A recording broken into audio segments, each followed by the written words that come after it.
மகளே வணக்கம். நான் உங்கள் கோடங்கி. தமிழ்நாடு சட்டப்பேரவையினுடைய 2ஆம் நாள் இன்றைக்கு கூட்டம் தொடங்கியது. தொடங்கின உடனே முதலாக மேகதாது பிரச்சனையை ஒரு தீர்மானமாக முதலமைச்சர் ஜோசப் விஜய் கொண்டு வந்தார். அந்த தீர்மானத்தை அவர் படித்து முடிச்சு இதுக்கு எல்லாருமே நீங்கள் ஆதரவு கொடுக்கணும் அப்படின்னு கேட்டார். உண்மையிலேயே மேகதாது அணை விவகாரம் என்பது கர்நாடகா இப்போது கையில் எடுத்திருக்கிற இந்த விவகாரம் என்பது மிக மிக ஆபத்தான ஒரு விஷயம். அவர்கள் நம்முடைய உரிமைகளை பறிக்கிற வேலையை அவங்க தொடர்ந்து கர்நாடகா செய்து கொண்டிருக்கிறது. கர்நாடகத்தில் இப்போ காங்கிரஸ் அரசாங்கம் தான் இருக்குது. காங்கிரஸ் அரசாங்கம் வேண்டுமென்றே தமிழ்நாட்டினுடைய நலன்களை பறிக்கிற வேலையை தொடர்ந்து செய்து கொண்டிருக்கிறதை தடுக்கும் விதமாக இதற்கு முந்தைய அரசு திமுக அரசு, அதற்கு முந்தைய அரசு அதிமுக அரசு எல்லாம் பல கட்ட போராட்டங்களை நடத்தி இன்றைக்கு ஒரு சூழலை உருவாக்கி வைத்திருக்கிறார்கள். இப்போ ஜோசப் விஜய் அவர்கள் வெற்றி பெற்று முதலமைச்சராக ஆவதற்கு முன்பாகவே கர்நாடகாவுடைய முதலமைச்சராக இருக்கிற டி.கே. சிவகுமார் சொன்னார், ஒர்த்தபிள் சிஎம்லாம் கிடையாது ஜோசப் விஜய், அவர்லாம் ஈஸியாக நான் ஹேண்டில் பண்ணிட்டு போயிடுவேன், எனக்கு அதெல்லாம் ஒரு பெரிய பொருட்டே கிடையாது. முன்னாடி இருந்த திமுக அரசாங்கம் ஸ்டாலின் தான் எனக்கு கொஞ்சம் டேஞ்சரான நபராக இருந்தார், இவரெல்லாம் நான் ஈஸியாக ஹேண்டில் பண்ணிட்டு போயிடுவேன், மேகதாது அணையை கட்டியே தீர்வோம், இதனால் எந்த விதத்திலும் தமிழ்நாடு பாதிக்கப்படாது, பாதிக்கப்படாமல் அவர்களுக்கு அதிகமான நன்மை தான் கிடைக்கும்னு ஒரு பெரிய பச்சை பொய்யை சொன்னார். ஒருவேளை மேகதாது அணை கட்டப்படும் என்று சொன்னால் கண்டிப்பாக டெல்டா மாவட்டங்களில் முழுமையான பாதிப்பு ஏற்படும். வறட்சி வறண்ட மாநிலமாக, ஏற்கனவே தண்ணியிலனா அங்கே பெரிய குறுவை சாகுபடி டோட்டலாகவே அவாய்ட் ஆகுது. கிட்டத்தட்ட பல லட்சம் ஹெக்டேரில் நிலங்கள் எல்லாம் தரிசா போயிடும். அதுதான் உண்மையான நிலைமை. அப்போ ஒவ்வொரு முறையும் அந்த அணையை திறப்பீங்களான்னு நம்ம காவல் காத்துட்டு இருக்கிற மாதிரி சூழ்நிலை உருவாகும். ஆகவே அதை கட்ட அனுமதிக்க கூடாதுன்னு தான் எல்லா கட்சிகளுமே ஒரு கோரிக்கையா இருக்கு.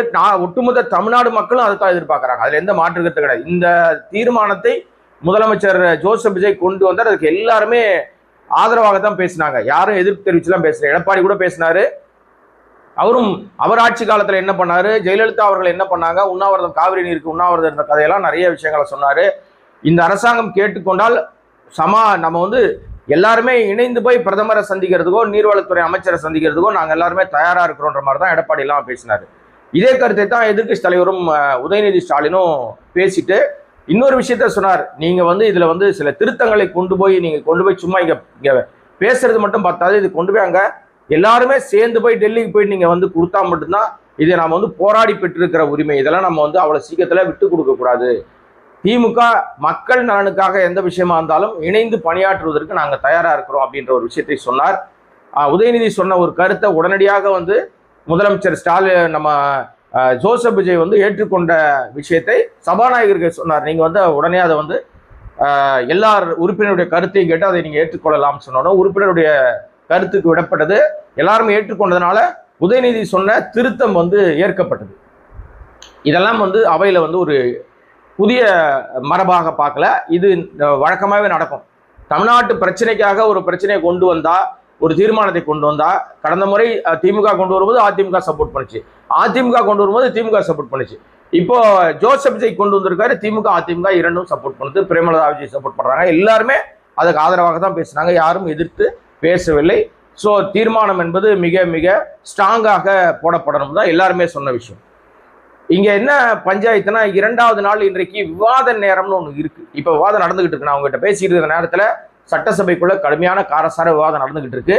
விவாதத்தை ஆரம்பிக்கும் போது அதுவரை நேரலை காட்டப்பட்ட சட்டசபை நிகழ்வுகள் நேரலை நிறுத்தப்பட்டது. நேற்றுக்கு கல்வி அமைச்சராக இருக்கிற ராஜ்மோகன், நம்ம நண்பர் ராஜ்மோகன் அப்படியே பச்சை பொய்ய அள்ளி விட்டார். திமுக அரசாங்கம் செய்யாத சாதனை, அதிமுக அரசாங்கம் செய்யாத சாதனை இந்த ஜோசப் விஜய் அரசாங்கம் செய்கிறது. சட்டசபையை நேரலையை இருட்டடிப்பு பண்ணி நேரலையை தடுத்து விட்டார்கள், அப்படி இப்படின்னு பயங்கரமா தாவேக்கா வந்த பிறகுதான் நாட்டு மக்கள் எல்லா உண்மைகளும் தெரியுதுன்னு வாய்க்கிலேயே பேசின இந்த கல்வி அமைச்சர், அவர் கண்ட்ரோல்ல தான் வருது இந்த நேரலை ஒளிபரப்புது, தகவல் தொழில்நுட்பம் எல்லாமே அவர்கிட்ட தான் வருது. ஆனால் இன்றைக்கு பாருங்க, இந்த மேகதாது விவாதம் வரைக்கும் நேரலை இருந்துச்சு. மேகதாது விவாதம் முடிந்து விவாதம் ஆரம்பிக்குது. எடுத்த உடனே எப்படி தேசிய கீதத்தை 2 முறை நீங்க பாடலாம், மரபை மீறுறீங்க, இது நல்லதுக்கு இல்ல, இது மாதிரி தொடர்ந்து இருக்கின்றா தமிழ் காணா போயிடும். மகாராஷ்டிராவில் அது நடந்திருக்கு, அந்த மராட்டிய மொழியை அழிச்சிட்டாங்க, இதெல்லாம் அனுமதிக்க கூடாதுன்னு முன்னாள் அமைச்சர் சிவசங்கர் ஏஞ்சி பேசுறாரு. அதை பேச ஆரம்பிச்ச உடனே பஞ்சாயத்து, உடனே நேரலை நிறுத்தப்படுகிறது. அதுக்கு முன்னாடியே துணை சபாநாயகராக இருக்கவர் தான் ஆரம்பிக்கிறார். இதை விவாதத்தை நம்ம தொடங்கலாம்னு ஆரம்பிக்கும் போதே நேரலை நிறுத்தப்படுகிறது. இதுதான் உங்க நியாயமா? இதுதான் உங்க தூய சக்தி லட்சணமா? இதுதான் நேர்மையான அரசு செய்யற வேலையா? அப்ப ஏன் நேரலை நிறுத்துறீங்க? பயம், பதட்டம், தடுமாற்றம். ஏன்னா நேரலையில உங்க லட்சணம் வெளிப்படையா தெரிஞ்சிடும். படிக்கவே தெரியலங்க. நம்முடைய முதலமைச்சர் படிக்கிறாரு, தமிழையே தட்டு தடுமாறி தான் படிக்கிறார். நிதியமைச்சர் படிச்சார் பாருங்க, நிதிய நீதின்றாரு, நீதினார் இல்லையா? அந்த மாதிரி பாரம்பரியத்தை பரம்பரியம்னாரு, இப்ப நிறைய பண்ணார் இல்லையா? அதை விட மிக மோசமான நிலைமைக்கு. ஏன்னா இவர் வந்து மனப்பாடம் பண்ணுவதில் மன்னர். நம்ம முதலமைச்சர் ஜோசப் விஜய் மனப்பாடம் பண்ணி ஒப்பிப்பாரு. ஆனா பார்த்து படிக்க சொன்னா தமிழே தடுமாறி தான் படிக்கிறார். இது ஒரு குறையா நான் சொல்லல, ஆனால் இதெல்லாம் வெளிப்பட்டுரும் மக்கள்கிட்ட. உங்க லட்சணம் வெளியில தெரிஞ்சிடும். அதனால நேரலை நிறுத்திட்டீங்க. நேரலை நிறுத்தப்பட்டதற்கு தாவேக அரசாங்கம் என்ன பதில் சொல்ல போகுது? ஏன் நிறுத்தினீங்க? அப்ப உங்களுடைய உண்மை வண்டவாளங்கள் வெளியில தெரிஞ்சிடக்கூடாது. நீங்க எதை நினைக்கிறீங்களோ அதை எடிட் பண்ணி போடுவீங்க. அப்புறம் என்ன பண்ணுவீங்க? நீங்க பேசுற விஷயம் மட்டும் வரும், எதிர்கட்சிகள் கவுண்டர் கொடுத்தது வராது. அப்ப உங்களுக்கும் மற்றவங்களுக்கும் என்னங்க வித்தியாசம் இருக்கு? திமுக ஆட்சியை குறை சொல்லி என்ன பண்ணி கீழ்ச்சிட்டீங்க? இல்ல அதிமுக ஆட்சியை குறை சொல்லி என்ன கீழ்ச்சிட்டீங்க? அப்ப நீங்களும் அதே ஒரே பெட்ஷீட்ல, இவங்க அந்த மூலையில அவங்க இருக்காங்கன்னா நீங்க இந்த மூலையில இருக்கீங்க. ஆக அரசுக்கு வந்து உட்கார்ற வரைக்கும் நாங்க ரொம்ப தூய சக்தி, நாங்க ரொம்ப நல்ல சக்தி, நாங்க நேர்மையான சக்தின்னு சீனை போட்டுவிட்டு, ஆட்சியில் வந்து முதலமைச்சர் நாற்காலில் உட்கார்ந்த உடனே பண்றது பூரா அயோக்கியத்தனம், அட்ராசிட்டி. இதுக்கு பேர் என்ன? நேரலை நிறுத்தியதற்கு என்ன காரணம் சொல்வதற்கு துப்பு இருக்கிறதா அந்த தாவேக அரசாங்கத்துக்கு? இல்ல முட்டு கொடுக்குறவன் எவனா பதில் சொல்லுவானா? நிறைய பேர் இணையத்தில் முட்டு கொடுப்பானுங்க. இந்த நேரலை நிறுத்தப்பட்டதுக்கு ஏராளமான மக்கள் முட்டு கொடுக்கறதுக்கு ஒரு கூட்டம் இருக்கு. இந்த ரூட் மாஃபியா ஜெகதீஷ் வச்சிருக்கிறான். அந்த ரூட் மாஃபியா கும்பல் பூரா முட்டு கொடுப்பானுங்க. வந்து முட்டு கொடுக்குறோம், ஏன்டா நேரலை நிறுத்துறீங்கன்னு கேட்டா பதில் வராது. இப்ப ஜாலரா அடிக்கிறவன் எல்லாம் என்ன பண்ணுவான்? ஆதவ் வந்து முதல் முறையாக பேசி கைத்தட்டல் வாங்கினார், இதை பெருசா பேசுவானுங்க. இன்னும் யார் யார் பேசணும்? செங்கோட்டையன் குறுக்க பூந்து எடுத்து பேசினாரு, அது உடனடியாக பரபரப்பாக ஆனது, பரபரப்பான விவாதம், உடனே பதில் சொன்னார் அப்படின்னு சொல்லுவாங்க. ஏன்னாப்பா நீங்க மேம்போக்காக இந்த அரசு செயல்படுகிறது அப்படின்னு சொன்ன உடனே அந்த வார்த்தையை அவைக்குறில் நீக்கணும்னு பேசுறாரு. அது வந்துருச்சு, அவைக்குறில் நீக்கணும்ட்டாங்க, இனிமேல் நீக்கிடுவாங்க, அவ்வளவுதான். இந்த மாதிரி நிறைய விஷயங்களை வந்து வெளியில தெரிஞ்சிடக்கூடாது அப்படின்றதுனால தெளிவாக நேரலையை நிறுத்தி இருக்கிறது தாவேக அரசாங்கம். இனிமே நேரலை நிறுத்தப்பட்டதற்கு காரணம் இனிமே கண்டுபிடிச்சு புது காரணம் சொல்லுவாங்க. டெக்னிக்கல் எரர், இனிமே அப்படி இருக்காது காட்டுவோம் அப்படின்னு ஏதாவது ஒரு பொய் புழுவாங்க. வந்து இப்ப முடிச்சுட்டு வெளியில வந்தவொடனே உள்ள என்ன நடந்ததுன்னு வெட்ட வெளிச்சமா எல்லாரும் பேசிடுவாங்க. பொறுத்திருப்போம் என்ன நடக்குது அப்படின்றத. ஸோ மேகதாது விஷயத்துல அமைதி காத்த அனைத்து எதிர்கட்சிகளும் இந்த விவாத நேரத்துல நேரலை நிறுத்தப்படுது, விவாதத்திற்கு பதில் சொல்லாமல் இருந்தது, தேசிய கீதம் 2 முறை பாடப்பட்ட விஷயத்துல பாஜகவோட அடிமையாக தாவேகா மாறி போனதை சுட்டி காட்டிய விஷயத்துல எல்லாம் இது என்னோட உரிமை, இதுல எல்லாம் யாரும் தலையிட முடியாது, நான் தான் முடிவெடுப்பேன், எத்தனை முறை பாடுறது நான் தான் முடிவெடுப்பேன்னு ஒரு சபாநாயகர் சொன்னது ஆணவ போக்கினுடைய உச்சம். இது அவர் வந்து ஒரு எல்லாருக்கும் நியாயமான சபாநாயகராக நடந்து கொள்ளவில்லை. ஜெயசெல்வி பிரபாகருடைய பேர் வந்து ஏற்கனவே அவருக்கு ஒரு நல்ல பேர் இருந்துச்சு. எப்போ இந்த தாவேகா கும்பலோட போய் சேர்ந்தாரோ அப்பவே அவரும் அந்த கும்பல் அந்த வாசனை அடிச்சிருச்சு. அதனால அவரும் நேர்மையான மனிதராக மாறவே இல்லை. ஸோ எனவே அவரும் அந்த கும்பலோட இணைந்ததனால் அராஜகத்தினுடைய உச்சத்துல, ஆணவத்தினுடைய உச்சத்துல தன் அதிகாரம் இருக்கிறது என்பதனால கொஞ்சம் ஆட்டம் ஜாஸ்தியா இருக்கு. பார்ப்போம் என்ன நடக்குது அப்படின்றத பொறுத்திருந்து பார்ப்போம். இதை தாண்டி கடந்த வீடியோவில் நான் பாமக குறித்து ஒரு விஷயம் சொல்லியிருந்தேன். பாமக இரட்டை வேடம் போடுகிறது. அதுக்கு ஏற்ற மாதிரியே நம்ம ஜோசப் விஜயும் டபுள் கேம் ஆடுறாரு, நடிக்கிறாரு. தேர்தலுக்கு முன்னாடி ஒரு பேச்சு, தேர்தலுக்கு அப்புறம் ஒரு பேச்சுன்னு சொல்லி நான் சில விஷயங்களை அவர் பேசுறதை வச்சு நான் வந்து குறிப்பிட்டிருந்தேன். அதற்கு சில இந்த பாமகவை சேர்ந்தவனா இருப்பான்னு நினைக்கிறேன். அந்த அவன் என்ன சொல்றான் தவறா? நான் சொல்றேன், இப்ப நான் மஞ்சள் கலர் சட்டை போட்டிருக்கேன், இந்த பன்னாடிகளுக்கு என்ன கலர் சட்டை போடுறோன்றதை வச்சு இவங்க ஜாதியை கண்டுபிடிக்கிறாங்களாம். டேய் அப்பா, சட்டைன்றது வந்து கலருன்றது அவங்க விருப்பம். நான் கடந்த வீடியோல ப்ளூ சட்டை போட்டேன்னா நீ உடனே வேற நினைக்கிறியா? நான் மஞ்சள் சட்டை போட்டேன்னா நீ வேற நினைப்பியா? ஆக இது போன்ற தற்குறிகள் கும்பல் கிட்ட இருந்து என்ன சொன்னாலும் திருந்தாத கும்பல். அது எப்படின்னா கடிவாளம் கட்டின குதிரை மாதிரி. நீங்க பாமகவில் நிறைய நண்பர்கள் எனக்கு இருக்கிறாங்க.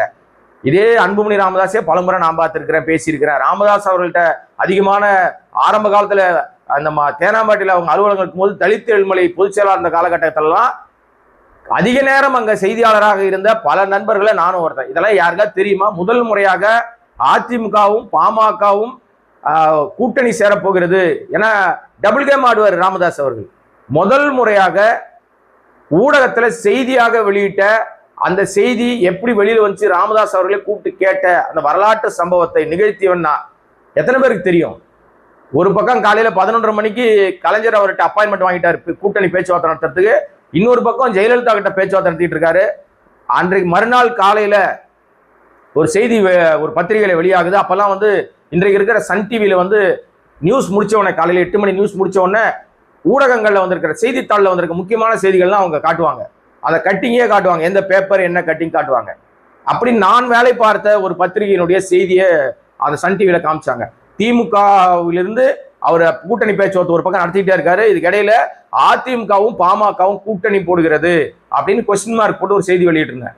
அன்று காலையிலேயே 11 மணிக்கு நம்ம தேனாம்பேட்டையில ஒரு ஹோட்டல் இருக்கு, ஸ்ரீலேகா இன்டர்நேஷனல் ஹோட்டல் பேர். இப்போ அந்த பேர் மாத்திட்டாங்களான்னு தெரியாது எனக்கு. அந்த ஹோட்டல்ல தான் ராமதாஸ் அவர்கள் எப்பவுமே ரெகுலரா பத்திரிகையாளர் சந்திப்பார். அந்த பத்திரிகையாளர் சந்திப்புக்கு நானும் போயிருந்தேன். அந்த சந்திப்புல அவர் சொன்னார், இந்த மாதிரி ஒரு ஊடகம் பொய் செய்தி பரப்புகிறது அப்படின்னு சொல்லி என்னை பார்த்துக்கிட்டே தான் சொன்னார். ஏன்னா அந்த செய்தி வெளியிட்டது நான் தான். இப்படி பொய் செய்தி பரப்புகிறது, இதெல்லாம் உண்மை இல்லை, நாங்கள் இன்னும் முடிவு செய்யவில்லை, யாரோட கூட்டணி என்பதை முடிவு செய்யவில்லைன்னு 11 மணிக்கு சொன்னாருங்க. மக்களே நல்லா புரிஞ்சுங்க. நான் அப்போ உடனே அந்த செய்தி பேட்டி முடிஞ்ச உடனே நான் கிளம்புறேன். உடனே அப்ப இருக்க ஏகே மூர்த்தி, அப்புறம் நம்ம மத்திய இணையமைச்சராக இருந்தார், மத்திய அமைச்சராக இருந்தார் இல்லையா, அவர் வந்து என்ன கூப்பிடுறாரு, அண்ணே டாக்டர் ஐயா உங்களை பார்க்கணுன்றாரு அப்படின்னு. எதுக்குங்க? இல்ல உங்களை பார்க்கணுன்றாரு. இல்ல நான் வர முடியாதுங்க, நான் இந்த செய்தியை மறுக்குதுன்னு சொல்றாரு. என்ன பார்த்து தான் சொன்னாரு, நான் தான் அந்த செய்தி வெளியிட்டேன். அவர் நேரடியாகவே கேட்டிருக்கலாம், அந்த செய்தி எங்க இருந்து வந்ததுன்னு கேட்டிருக்கலாம். அதை விட்டுட்டு அவர் பொய் செய்தின்னு சொன்னார்ல. 4:30 மணி 5 மணிக்கு நீங்க அப்பாயின்மெண்ட் வாங்கிருக்கீங்க ஜெயலலிதா கிட்ட பாக்குறதுக்கு போயஸ் கார்டன்ல. 5 மணிக்கு நான் அங்க உங்களை சந்திக்கிறேன், அதுக்கப்புறம் நான் மருத்துவரை சந்திக்கிறேன்னு சொல்லி நான் வந்துட்டேன் கிளம்பி. நான் அன்னைக்கு அதே நாள்ல 11:30 மணிக்கு இங்க வந்து அவர் வந்து கலைஞர்கிட்ட அப்பாயின்மெண்ட் வாங்கிட்டாரு. செய்தி வெளியானதுனால அப்பாயின்மெண்ட்டை கலைஞர் அவர்கள் கேன்சல் பண்ணிட்டாரு. 4:30 மணிக்கெல்லாம் டாக்டர் அவர்கள் போயஸ் கார்டன்ல போய் ஜெயலலிதாவோட கூட்டணி என்று கூட்டணி பேரத்தை முடிச்சு போட்டோக்கு போஸ்ட் கொடுத்தார். இதெல்லாம் வரலாறு. மறுநாளும் அதே 11 மணிக்கு ஸ்ரீலேகா இன்டர்நேஷனல் ஹோட்டல்ல பத்திரிகையாளர் சந்திப்பு நடத்துறாரு. அந்த சந்திப்புக்கும் நான் போயிருந்தேன். என்னை தனியாக அதுக்கப்புறம் அழைத்து இந்த செய்தி உங்களுக்கு எப்படி வந்தது என்று கேட்டார். எப்பவுமே ஊடகத்தை சேர்ந்தவர்கள் சோர்ஸை காட்டி கொடுக்க மாட்டாங்க. எந்த காலத்திலும் உயிரே போனாலும் சோர்ஸ் காட்டி கொடுக்க மாட்டாங்க. அதுதான் நியாயமான நேர்மையான ஊடகத்தை சேர்ந்தவர்கள். நான் சொன்னேன், ஐயா இதை யார்கிட்ட நீங்க சொன்னீங்க, எங்கெல்லாம் பேசுனீங்கன்னு உங்களுக்கு தெரியும். ஒண்ணு அங்க இருந்து தான் வெளியில வந்திருக்கணும். அப்படி இல்லைன்னா நீங்க அதிமுக பேசியிருக்கீங்க. அதிமுக நண்பர்கள் நிறைய பேர் இருக்காங்க, அங்கிருந்து வந்திருக்கலாம். ஆக மொத்தம் உங்க 2 பேர் 2 கட்சியை தவிர வேற எங்கேயும் வர வாய்ப்பு இல்லை. நீங்களே முடிவு பண்ணீங்க. ஆனால் யார் சொன்னான்றதை நான் சொல்வது மரபல்ல, அது நாகரிகம் அல்லன்னு சொல்லிட்டு கிளம்பி வந்தவன் தான் நான். அப்படி நிறைய விஷயங்களை பாமகவோடு நிறைய நேரங்கள்ல நான் செய்தியாளராக பணியாற்றிய அனுபவம் எனக்கு இருக்கு. தம்பி நீ ஒரு கமெண்ட் போட்ட, ப்ளூ சட்டை போட்டவன் தானடா நீ அப்படின்னு ஒரு கமெண்ட் போறியடா, பண்ணாட பரதேசி, சட்டையை வச்சு முடிவு பண்ணாத, நம்ம சொல்ற விஷயம் சரியா இருக்கான்னு பாரு. அதுல தவறு இருந்தா அது இது தவறு, நீங்க சொன்னது தவறு, நாங்கெல்லாம் நேர்மையா இருக்கோம்னு சொல்லு. 10.5 அப்படின்னு வந்து நீங்க அப்படியே டாட்டுவை காட்டி கண்ணீர் விட்டாரு அன்புமணி. 10.5க்கு போராடினது யாரு? அன்புமணி போய் கேஸ் போட்டாரா? அவர் என்ன கைட்டினாரா? அதற்கு பாடுபட்டது, போராடினது, கேஸ் போட்டதெல்லாம் CN ராமமூர்த்தின்னு ஒருத்தர், வன்னியர் கூட்டமைப்போட இப்ப தலைவரா இருக்காரு. அவர் தான் ஆரம்ப கால பாமகவோட பொதுச் செயலாளர். இந்த வரலாறு எல்லாம் தெரியுமாடா பரதேசி? ஏதாவது தெரியுமா உனக்கு? ஆக நமக்கு வந்து கமெண்ட் போடுறவங்க கொடுத்து நம்ம எந்த கருத்தையும் சொல்றது இல்லை. உங்க இஷ்டம், என்ன வேணா போடலாம். ஆனா தார்மீக அடிப்படையில நாகரிகமான கமெண்ட் அடிச்சீங்கன்னா அதற்கு நாம் மரியாதையா பதில் சொல்ல முடியும். இப்ப இந்த ப்ளூ சட்டை கலரை வச்சு கண்டுபிடிச்சதுனாலதான் நீ சொல்றீங்கல்ல, நீ மனுஷனா பாருடா பரதேசி. எதுக்கு நீ வந்து கலர் சட்டையை வச்சு கண்டுபிடிச்சு என்ன கீழ்ச்சிங்க? ஒன்னும் கிழிக்க துப்பு இல்லை. கடைசி வரைக்கும் இப்படியே நீ ப்ளூ சட்டை, நீ மஞ்சள் சட்டை, நீ பச்சை சட்டை, நீ சிவப்பு சட்டை, நீ கருப்பு சட்டைன்னு சொல்லிட்டே திரிங்க, நாசமா போயிடும். ஆனா வாழறதுக்கு மனுஷனா இருக்கணும், அன்பு செலுத்தணும், என்ன மாதிரியே நான் மற்றவனை நினைக்கணும். அப்பதான்டா வாழ முடியும் உலகத்துல. இந்த அடிப்படை அறிவு கூட இல்லைன்னா உங்களெல்லாம் திருத்த முடியுமா? திருத்தவே முடியாது. எனிவே மக்களே, நம்முடைய கோடைங்க வாய்ஸ் சேனலை சப்ஸ்கிரைப் பண்ணாம பார்த்துருக்க அன்புகளே, உங்களுடைய அன்பும் ஆதரவும் தொடரும் என்ற நம்பிக்கையில மீண்டும் வருகிறேன். நன்றி, வணக்கம்.